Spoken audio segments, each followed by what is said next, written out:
1992 gruodis. Visa Lietuva išgąsdinta ir sukelta ant kojų. Visi laikraščiai, radijas, televizija skelbė kraupią žinią. Po vienkiemius vaikšto manijakas ir žudo pagyvenusius žmonės. Vėliau per televiziją bus rodoma ir laikraščiuose spausdinama jo nuotrauka. Smulkiai aprašomos visos 6 įvykdytos žmogžudystės, 3 pasikėsinimai nužudyti, 13-metės prievartavimas, plėšimai. Tai bus vėliau, kai jį jau pagaus. Iki tol pagrindiniai šalies dienraščiai rašo: po vienkiemius vaikšto žudikas. Šiandien prasidėjo manijako medžioklė. Manijakas nesurastas, bet yra žinoma, kad gali klajoti Šiaulių rajone. Būkite budrus. Visas aukas jis užmuša kirviu per galvą. Visas aukas apiplėšia.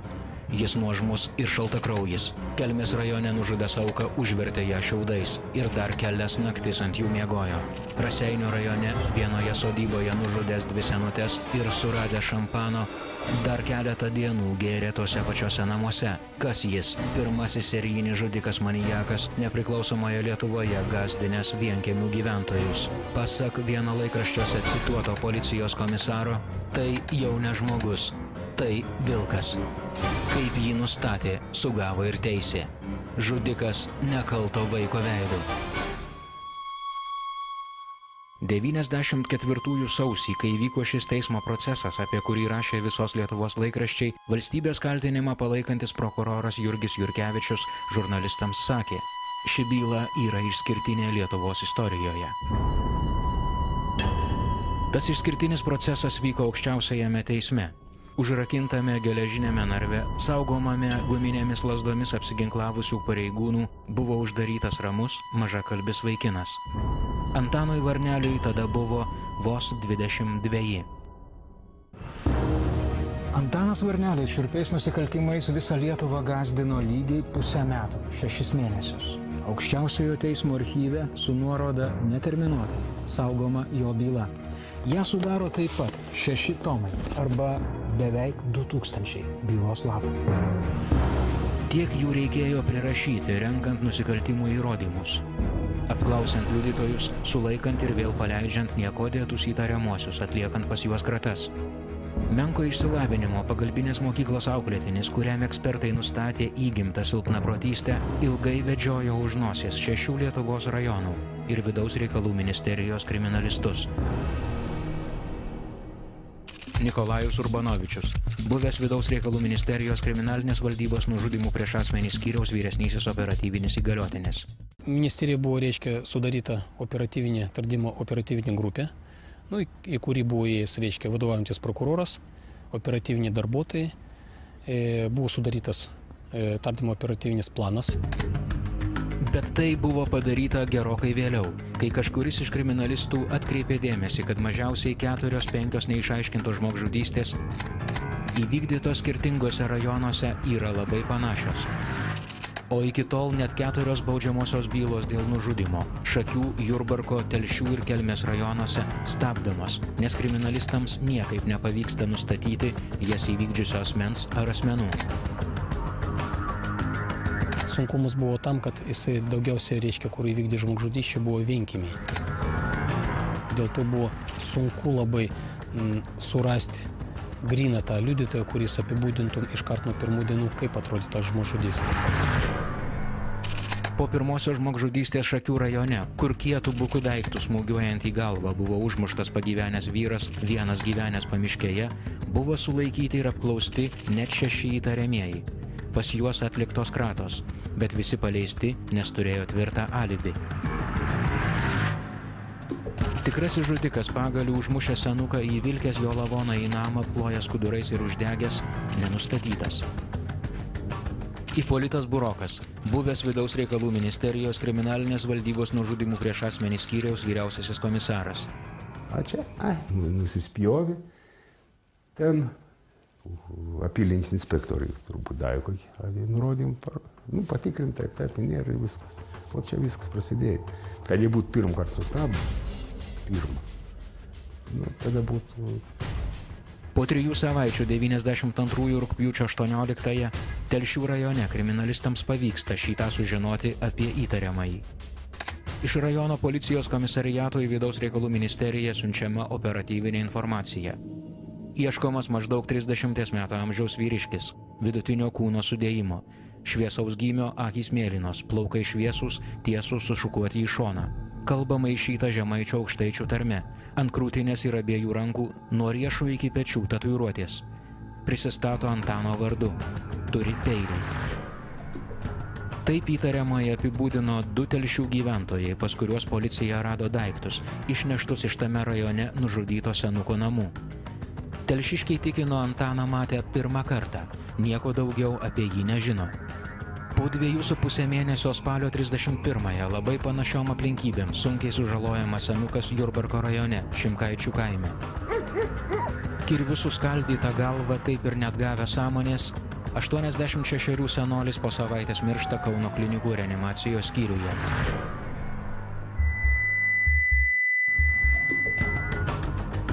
Va čia, Jurbarko rajone, žudikas tikrai galėjo būti sugautas. Jonas Mileris, Jurbarko rajone nužudyto Juozo Gudelio giminaitis. Per atsitiktinumą į įvykio vietą atvykęs iškart po senolio užpuolimo. Beldžiu užkabintą iš vidaus. Ne užrakinta, bet užkabinta. Pažvelgiu per langą, ugnis dega. Kažkas te ant rinkių padėta, verda, kepa. Apėjau iš ten pažiūrėti, per kitą langą, nes čia nieko nebuvo. Paskui žiūriu jau tas varnelis. Pradžių tai aš jau nežinojau, nepažinojau visai. Nes jisai išėjo, bet nenori, kad mes įeitumėm į vidų. Taip užstatė koją. Tai paskui žmona paėmė, taip nachališkai įlindo mes į vidų. Sakau, kur Juozas? Nėra Juozo. Jisai išvažiavęs į Jurbarką, kažkas jam sugalvo. Įdomus pasakė.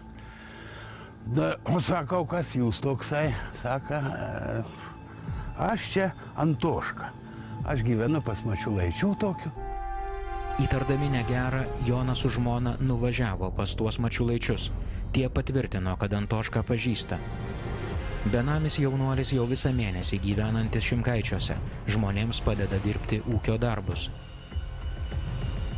Marcelė Jakaitienė, Šimkaičių miestelio gyventoja. Toks vyrs jaunas, toks draugiškas, labai simpatiškas, berniuks, gražus, nu į kas į tą žino dabar, kai jisai toks ir dalyvauti, sako, tai gražus berniuks. Visi jį pažinoja, apibūdindavo kaip simpatišką, mielą ir darbštų jaunuolį. Niekas nežinojo, iš kur jis čia atklydo. Niekam tai ir nerūpėjo. Visi jį pažinoja, apibūdindavo kaip simpatišką, mielą ir darbštų jaunuolį. Niekas nežinojo, iš kur jis čia atklydo. Niekam tai ir nerūpėjo. Egidijus Petryla, Šimkaičių miestelio gyventojas, su Antoška kartu eidavęs į šokius. Draugaudavo tie, pasokius, ką žinau, daug tų panų. Labai jį mylėdavo visą. Ai, merginos mėgo jį? Jo, nes gražus buvo labai. Netikėjau metais viską ir galėti padaryti nusikaltimą. Vienkiemyje gyvenusio senuko giminaitis kuo toliau, tuo labiau įtarė, kad atsitiko iš tiesų kažkas negero. Juozas su žmona pakalbėję su kaimynais grįžo atgal. Jauno vaikino jau nebuvo. Namą rado užrakintą. Netoliese dirbęs traktorininkas matė, kaip jaunas vaikinas su pilnais krepšiais nuskubėjęs miško link. Jonas, ieškodamas giminaičio, nuėjo į tvartą. Jis taip ant mėšlų ir guli. Tai aš greit užkirviau, o tvartas užrakintas buvo. Aš net nustebau, kodėl tvartas užrakintas dienos metu, Juozas ant vakarą rakindavo. Aš greit kirvį pasiėmiau, nudaužiau tą spyną ir įeinu į vidų, pasilenkiu Juozai. Kažką jisai jo, kaip sakant, netega sąmonės. Čia ties ausim, o čia kruvina didžiulį dėmė, nes jau šalia kirvis. Su kirviu, reiškia, su pentėm traukė jam į galvą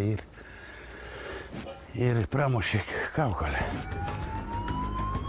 Greitoji pagalba atvyko greit, senuką išvežė. Jau sakėme, jis po savaitės mirė Kauno klinikose. Su policija buvo sunkiau. Tyrėjas iš rajono centro atvažiavo po 5 valandų. Apylinkės įgaliotinis telefonu, kai jam paskambino, pasakė, kad atvyks tik tuo met, jeigu jį kas atsiveš, nes jau išnaudojęs mėnesiui skirtą benzino limitą. Teko jį atsivežti. Jonas jam sakė, kad dar prieš valandą traktorininkas matė žudiką iš sodybos einantį į mišką. Aš nežinau, aš jiems sakau, šunį pasimkit, sakau, paimsit, jisai miške. Bet tai benziną neturi, tai vėl kas tai. Taip ir vėliau tik atvažiavo tas tyrėjas. Dar šiltomis žudiko pėdomis niekas taip ir nepasiekė.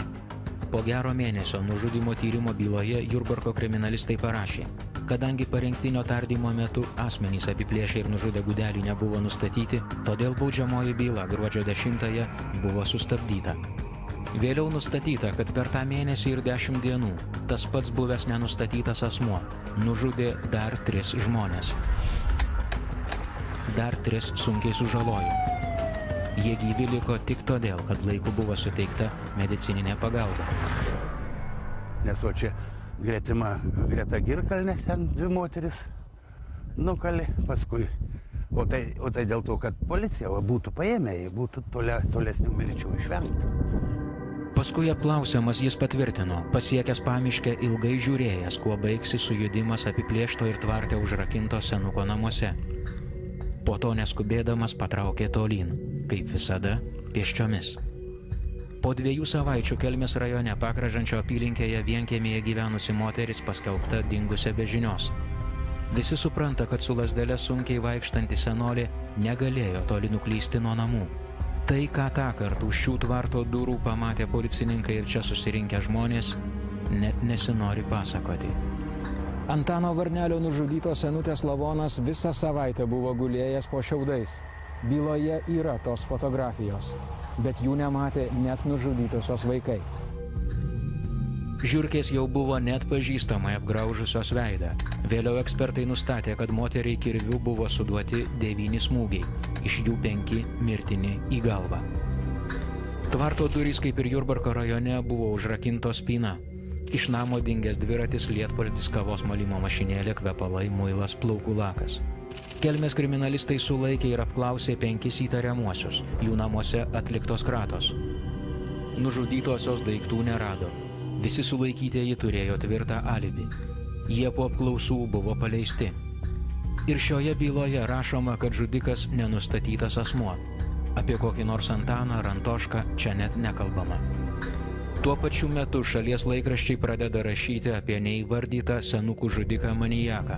Žurnalistai sužino, kad Kelmės rajone užkapoję senutę žudikas dar kurį laiką gyveno jos namo palėpėje padarytame guolyje. Byloje yra tai patvirtinanti fotografija. Kad būtų baisiau, laikraščiuose rašoma, kad žudikas 2 naktis miegojęs ant tų pačių šiaudų, kuriais užvertė nužudytąją. Iš tiesų taip nebuvo. Po savaitės Šiaulių rajono policijos komisariate iškeliamos 3 baudžiamosios bylos. Raudėno apylinkėje skirtingose vietose apiplėšti ir sunkiai sužaloti vyras ir pagyvenusi moteris. Netekusi sąmonės moteris užverčiama šiaudais. Netekęs sąmonės vyras sulaužytą kaukolę paliekamas gulėti ten, kur buvo užpultas. Tame pačiame kaime vagiama sodyba. Abu sužalotieji išgyveno, nes jiems laiku suteikiama medicininė pagalba. Stepas Vaizguta, buvęs Šiaulių rajono Raudėno apylinkės Atonių kaimo gyventojas. Aš dar klausiau, sakau, tu už ką man duodi, žinai? Sužinosi, sako, sušnipštės tam, sužinosi, sako. Ir daugiau nieko nežinau. Stumiančiam mopedą Stepui nežinomas užpuolikas 3 kartus kirviu kirto į galvą. Atsimeni tą skausmą, koks skausmas buvo, kaip nuvežė į kur į tuos į Klaipėdą. Ui. Žiauriai tiesiog skaudėjo. Dar iš Telšių išvežant. Vienas gydytojas sako, nebedaveš, sako, iki Klaipėdos. Aš savo ausim girdėjau, kaip sakė. Atgavęs sąmonę ir paplūdęs kraujais, Stepas nuėjo iki artimiausios sodybos. Ten gyvenusi 80-metė jį parvedė į namus. Bet jinai pati parėjo, jau parvedė su rankšluosčiu užviniota galva, visa buvo rankšluos visas kruvinas. Ir dar po pažastim jinai parsinešė tom pačiu kirvuką, nes bijojo jį. Ta kirvį, kurio tėtis sužalotas buvo? Ne, jinai iš savo namų. Kitą kirvį gynybai? Taip, jinai. Tai jai buvo gal kokie, netoli 80, aš taip galvoju, tai močiutei. Jinai viena pati gyvena. Tai mes taip galvojam, kad jisai galėjo ją tykoti. Nes jisai buvo įsikūręs ten tarp mūsų ir tos močiutės toks šiaudų žagas. Senais laikais dėdavo tokius didelius žagus ūkiai. Lygiai po 2 savaičių gruodžio 5-ąją visą Lietuvą privertė krūptelėti žinia iš Raseinių rajono, Ariogalos apylinkės. Keryvų kaime, tame pačiame name nužudytos abi ten gyvenusios moterys. 92 metų amžiaus senolė ir jos 68 Marti. Senolė sulaužyta kaukolė rasta įvilkta į sandėliuką esantį name, o jos Marti taip pat sutrupintų pakaušių rasta užrakintame tvarte. Moteris dar buvo gyva, ji po kelių dienų mirė Kauno klinikose. Nužudytųjų name kraugerys rado šampano. Išgėręs keletą butelių liko nakvoti vienos iš nužudytųjų lovoje. Tik dabar buvo suprasta ir įvardyta, kad visus šios žmonės galėjo nužudyti vienas ir tas pats, tų pačių metų sausio 14-ąją. Pirmą laiko už gerą elgesį paleistas, 2 kartus už vagystes teistas, buvęs Gelgaudiškio specialiosios mokyklos auklėtinis, 21 metų amžiaus Antanas Varnelis. Vidaus reikalų ministerijos prašymų gruodžio 9-ąją visose Lietuvos laikraščiuose spausdinama Antano Varnelio nuotrauka. Lietuvos rytas rašo: šiandien prasidėjo manijako medžioklė. Manoma, kad jis klajoja Šiaulių rajone. Skaitytojai raminami, kad po paskutinės žmogžudystės Raseinių rajone žudikas dar turėtų turėti apie 10 000 bendrųjų talonų, tuometinių pinigų, ir porą auksinių vestuvinių žiedų, kuriuos numovė nuo nužudytos močiutės pirštų. Laikraštyje rašoma: tikimasi, kad manijakas nežudys tol, kol neišleis tų pinigų. Nesunku įsivaizduoti, kaip tokios antraštės ir tokia informacija galėjo veikti Lietuvos žmonės. Panaši informacija buvo skelbiama per radiją ir televiziją. Baimė buvo, baimė didelė ir ypatingai tie pavieniai, kur vieniši senukai, tai bijodavo naktim net. Tai žmonės kirvį prie lovos pasidėdavo? Taip, jau ir kirvį, ir šakę, vienu žodžiu, apsiginkluodavo. Per televiziją, radiją ir visose laikraščiuose gyventojai buvo raginami padėti policijai. Skambinti policijai, jei pamatytų asmenį panašų į šį. Visur minima, kad Antanas Varnelis gausiai tatuiruotas. Įsivaizduokit, per centrinį Lietuvą skambučių į būdinčius dalis buvo labai daug, šimtais. Tai praktiškai mūsų tokios grupės važinėja, kiekvieną tikrina, kadangi jau buvo laikas ir pagauti tą žmogų. Lietuvos rytas gruodžio 9-ąją skelbė: šiandien iš vidaus reikalų ministerijos turėjo išvažiuoti 9 operatyvinės grupės, kurios kartu su vietinė policija 9 Lietuvos rajonuose krės apleistus namus ir vienkiemius. Nijolė Janonytė, buvusi Gelgaudiškio specialiosios mokyklos direktoriaus pavaduotoja. Gelgaudiškis buvo jo namai, paskutiniai jo namai. Čia ir buvo jo brolis, ir jo sesuo buvo, ir buvo tokia tikimybė, kad jis tikrai vaikšto aplinkui. Ministerijos vadovybė savo vyram pasakiusi, kad jie negrįžtų į Vilnių, kol nepagaus manijako. Taip, tai buvo pasakyta, kiek aš pamenu, tai buvo pasakyta, tačiau šito nereikėjo sakyti, kadangi mes ir patys šitą supratom, čia buvo mūsų visų pareiga, kadangi, kiek pamenu, nužudimų buvo 5-6 nužudimai ir pasikėsinimų to žmogaus. Tai mes patys supratom, kad reikia mesti visus pajėgus ir visą savo laiką skirti būtent šitam. Gelgaudiškio miestelį Šakių rajone, kur labiausiai buvo tikimasi surasti besislapstantį manijaką, apieškojo gyva grandinė. 300 automatais ginkluotų policininkų ir karių.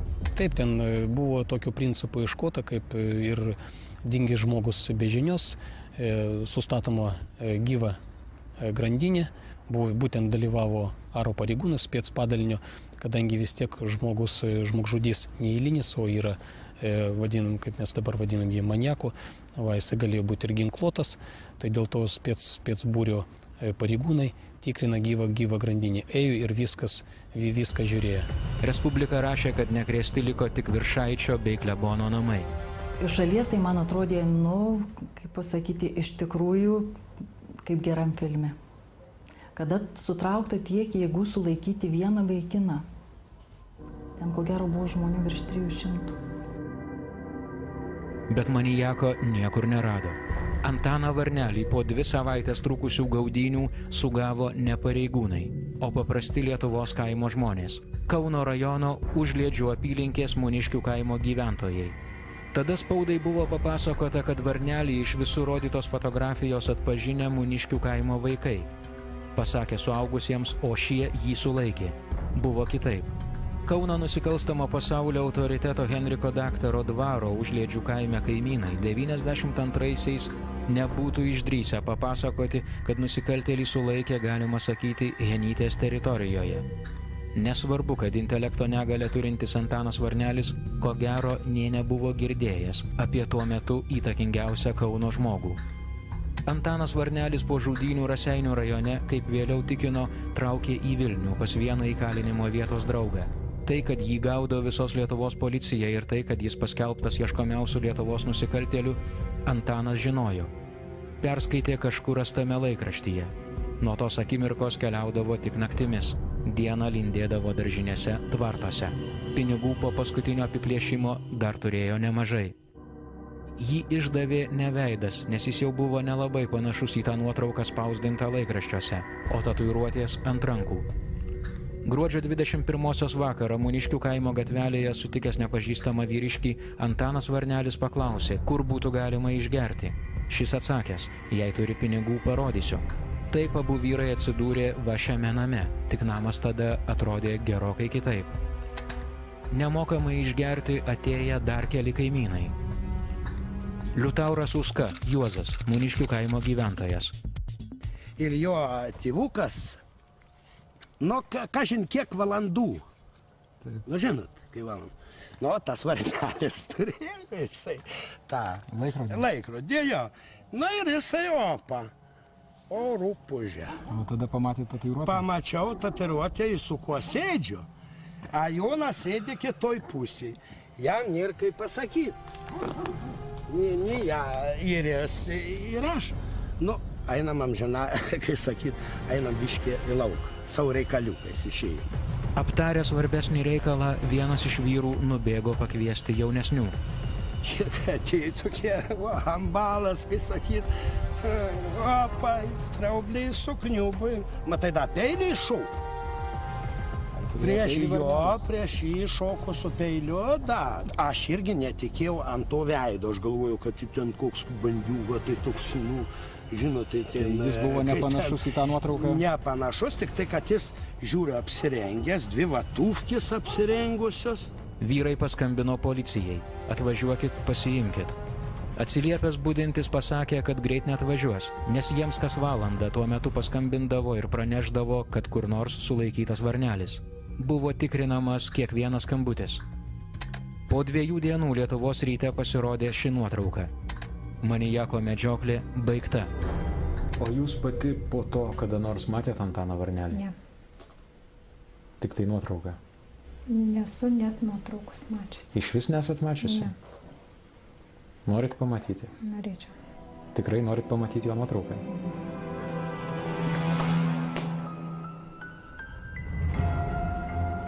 Pavartykite, ten bus visokių nuotraukų.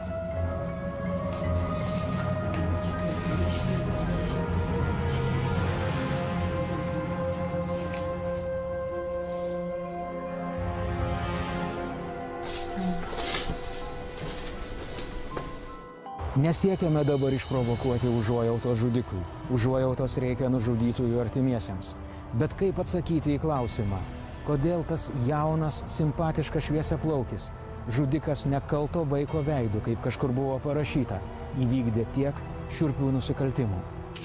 Visiems buvo smalsu pamatyti, kaip atrodo tas, kurį gaudė beveik visos Lietuvos policija.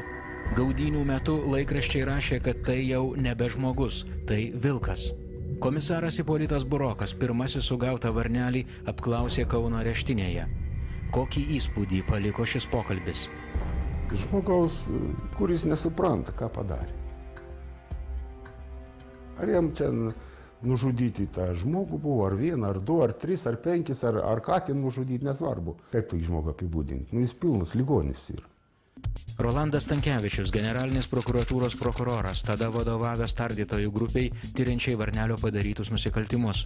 Prisimenu, didžiausią įspūdį darė pati patalpa, nes jinai buvo didelė, stalas, prieblanda, jisai sėdė, susigūžęs, nes jam buvo matyti pristatyta, kad atvažiuoja iš generalinės prokuratūros pareigūnas, kuris su juo susitiks ir darysim apklausą. Va tokį aš jį mačiau, sakykime, įsigandusi. Žiūrėjo į mane, tyrinėjo mane. Aš tuo metu irgi pakankamai smalsiai žiūrėjau į kaip į asmenį, sakykime, su tokiais padarytais, įtariant padarytais tokiais darbais. Tų darbų buvo suskaičiuota nemažai. 6 žmogžudystės, 2 pasikėsinimai nužudyti, 13-metės išprievartavimas ir daugiau nei 10 vagysčių ir plėšimų. Kas jis? 21 metų jaunuolis, vadintas nebe žmogumi, o vilku. Nuošaliuose vienkiemiuose žudęs pagyvenusius žmonės. Pagal įvykdytų nusikaltimų pobūdį pelnytai vadintas pirmuoju serijiniu žudiku nepriklausomybę atgavusioje Lietuvoje. Sulaikytas ir apklausiamas Antanas Varnelis prisipažino įvykdęs visus jam inkriminuotus nusikaltimus, išskyrus vieną nepilnametės išprievartavimą. Jis matyt suprato, kad reiškia atėjo galas. Gal galima buvo suprasti, kad gal jisai laukia to. Aš taip, kaip sakoma, čia mano nuomonė, kad jį pagautom, kuo greičiau. Antanas Varnelis gimė 1971-aisiais Telšių rajone Dadotkų kaime. Turėjo 3 brolius ir 3 seseris. Tėvų neatsimena, nes buvo dar kūdikis, kai šiems atėmė tėvystės teisės, rašoma jo byloje. Augo Viešvilės vaikų namuose, mokėsi Gelgaudiškyje. Birutė Navikienė, Gelgaudiškio specialiosios mokyklos direktorė, buvusi Antano mokytoja. Jisai mėgo vadovauti, jis mėgo, kad jo klausytų.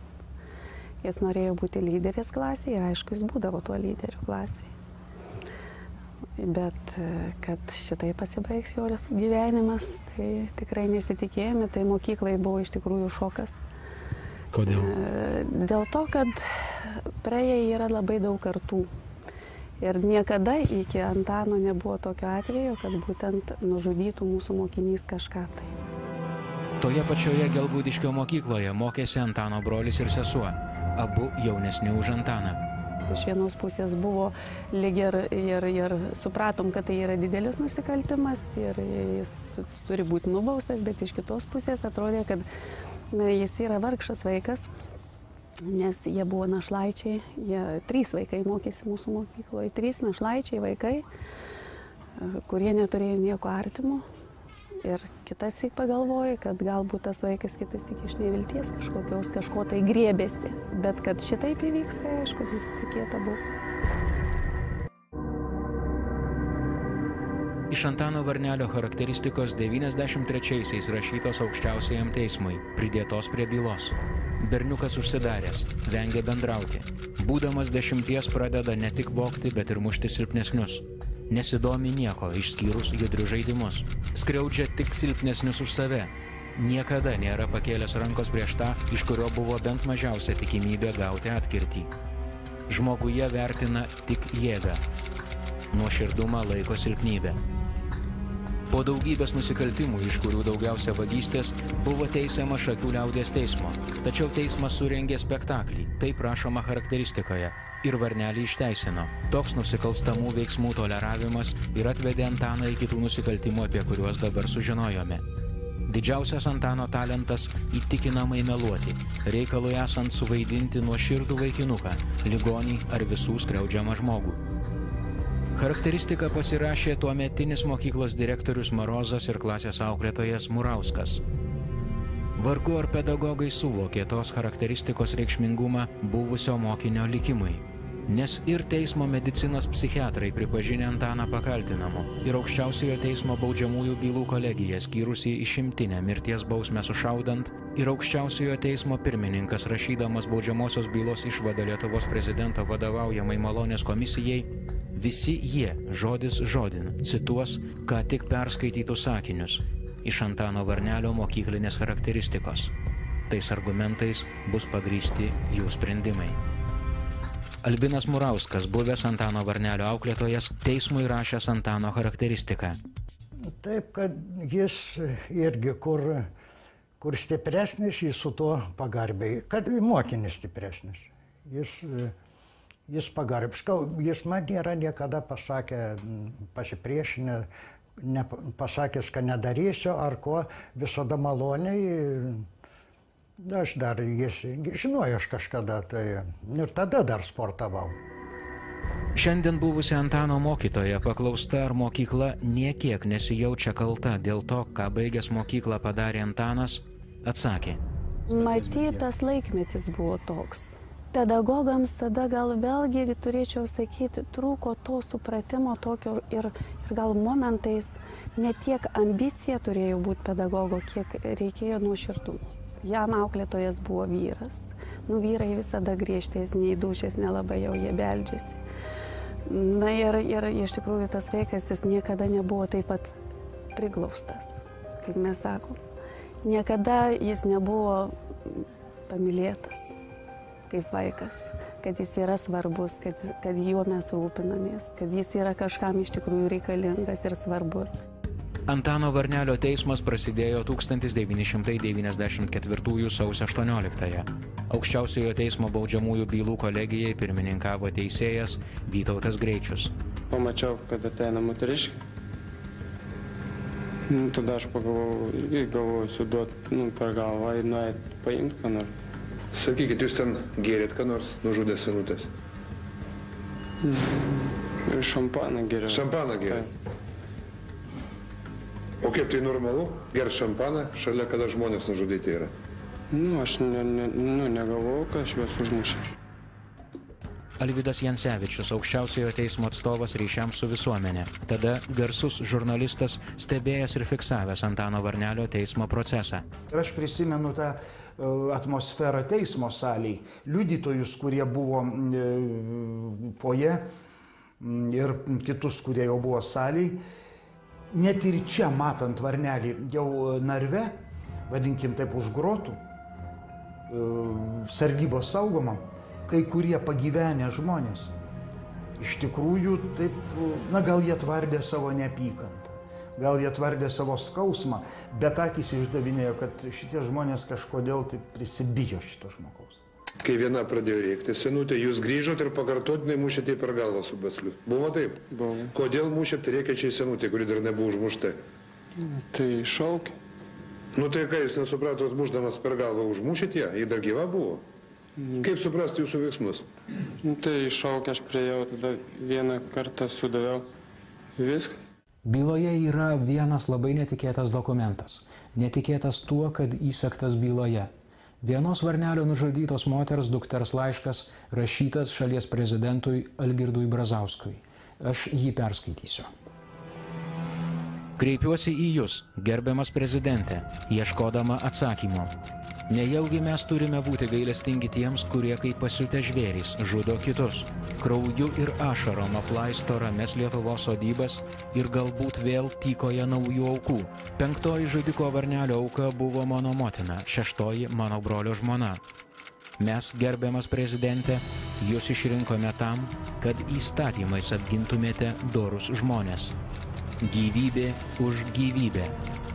Tik taip galima sudrausminti nusikaltėlius. Aš nužudytųjų mano artimųjų vardu Jūsų prašau teisingumo. Pasirūpinkite, prezidente, vardan visų Lietuvos žmonių ramybės. Nekeista, kad tokį laišką parašo nužudytosios artimieji. Keista, kad laiškas rašytas Lietuvos prezidentui nelieka prezidentūroje. Jis iš tos teisėjams įtakingos institucijos siunčiamas į Teisingumo ministeriją, iš ten aukščiausiajam teismui. Taip atsiranda byloje. Ar tai nurodymas iš aukščiau, kokį nuosprendį turi skelbti teisėjas? Beprasmiška klausti teisėjo, kol neišeis į pensiją, nepasakys, o ir tada vargu. Nuo pat pirmosios Antano Varnelio apklausos pareigūnams kyla rimtų abejonių, ar tas žmogus supranta, ką padarė. Jį reikia teisti ar gydyti. Ne vienas žmogus normalus nedarys tokius nusikaltimus, čia, kaip sakoma, iš žmoniškos pusės. O dėl psichinės būklės pasakyčiau, kad jisai buvo, reiškia, tokiai būklė, kur supranto, ką jisai daro, kadangi tam tikros tyrimus, kur jisai kaip vykdė tos nužudymus, kaip kalbėjo, reiškia, kaip elgėsi, jisai viską suprasdavo, ką jisai daro. Ir bendraudamas, jisai atrodė normalus eilinis, reiškia, vaikėzas, kuris supranta, ką jisai darė, ir jisai normaliai viską paaiškino, nesimėtydavo iš vienos pusės, neįstirikavo, viską jisai aiškina logiškai pagal savo, kaip sakoma, protą. Buvęs komisaras ir dabar įsitikinęs, jeigu nebūtų buvę tokio žiotažo, tokio domėjimosi šią bylą, jei spaudoje nebūtų pasirodžiusios tokios antraštės, to žmogaus teismas nebūtų taip griežtai nubaudęs. Ne, jokių būdų nebūtų. Būtų visuomenėje pavojingas asmuo ir gydymas, viskas. Kaip galim nuteisti žmogų, nesvarbu, jis padarė ten, daug nužudė, bet jau tie faktai, kada nužudė žmogų ir 3-4 dienas savaitę, kur jis gyvena, savaitę gyventi su numirėliu. Nieko, vienkimi gyventi, nebijoti nieko. Bylą teismui atidavęs prokuroras taip pat prisimena, kad tuo metu visi labai karštai aptarinėjo bet kokią žinią spaudoje pasirodžiusią apie Antaną Varnelį. Spaudoje sklandė mintys buvo, man atrodo, ir gydytojų kai kurių pasisakymų, kur kilo abejonės dėl jo sveikatos, psichinės sveikatos būklės. Man taip netrodė. Jį ištyrę teismo medicinos ir psichiatrijos ekspertai parašė tokią išvadą. Lėtinė psichinė liga neserga ir nesirgo nusikaltimų darymo metu.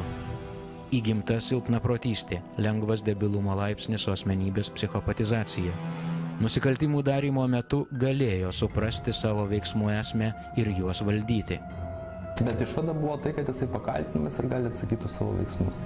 Patyręs policininkas visą gyvenimą gaudęs žmogžudžius ir su jais bendravęs, stebisi ekspertų išvadą. Kaip jūs norite, apgalvokite. Jums keista, kad tokia išvada buvo priimta? Tai žinau.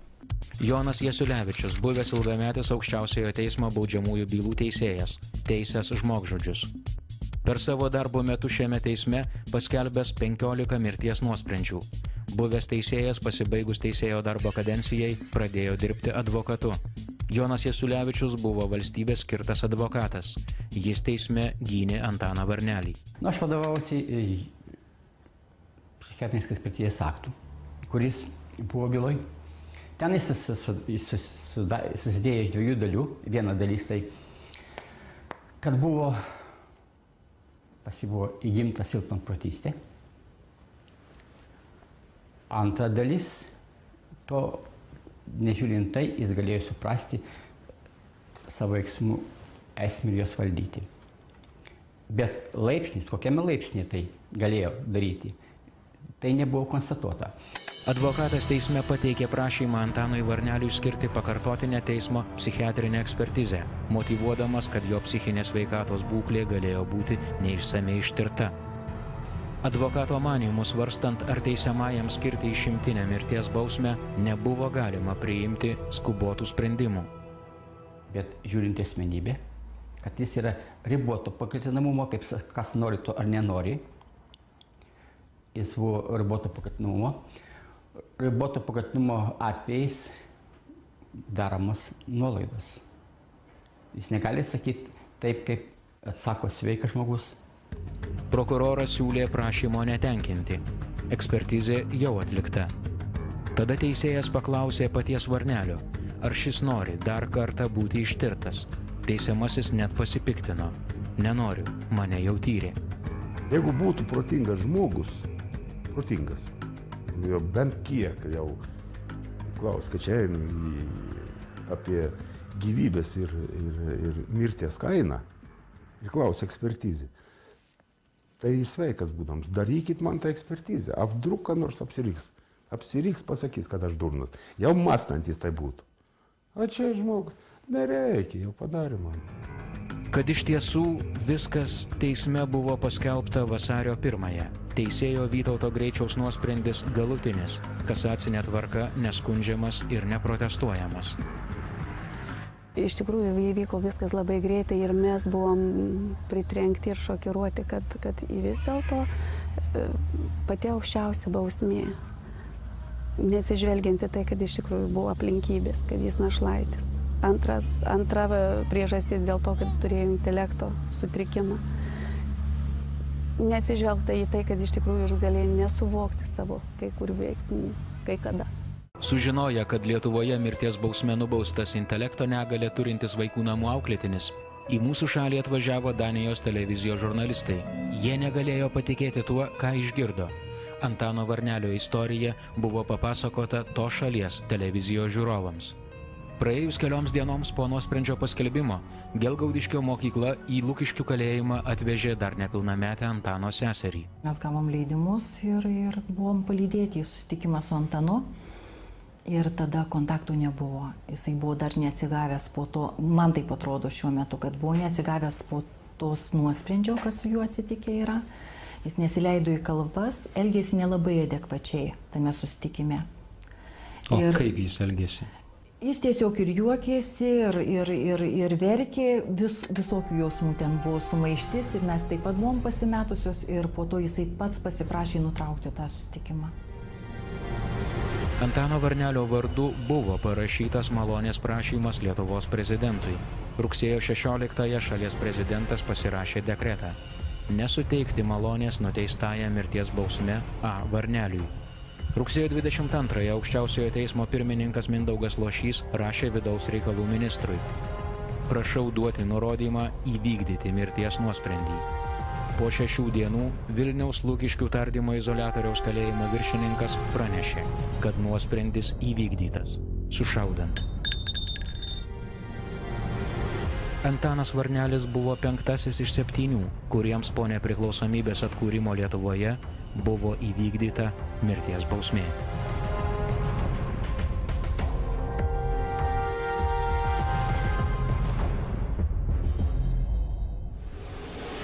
Jau lygiai 12 metų praėjo nuo dienos, kada buvo įvykdytas amžiaus nusikaltimų pavadintas kunigo Ričardo Mikutavičiaus apiplėšimas ir nužudymas. Kitaip aš negaliu pavadinti. LNK pradeda pasakoti tą kupiną dar neatskleistų paslapčių istoriją. Aš negalėjau patikėti, kad tikrai tas buvo įvykdyta. Amžiaus apiplėšimas, amžiaus žmogžudystė, amžiaus laidotuvės, amžiaus asmenybė ir paskutinis prezidento Algirdo Brazausko interviu televizijai. Ketvirtadienį 20 valandą.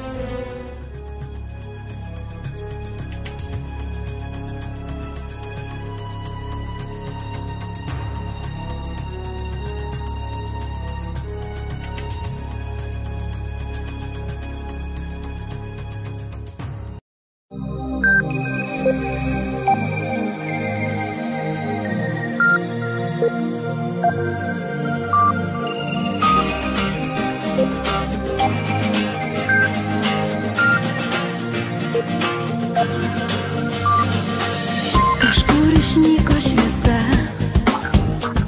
ir saulė jau seniai nebešildo, man tai patinka tamsa, aš vėl tavęs liūdėt pasiilgau, į naktį veidų guliu ant šaltos sustingusios žemės, man nebereikia sapnų, jie ir neateina, jos tik vėjas vejasi, miegojo naktį ramiai ant debesies, angelas baltas, man žvaigždė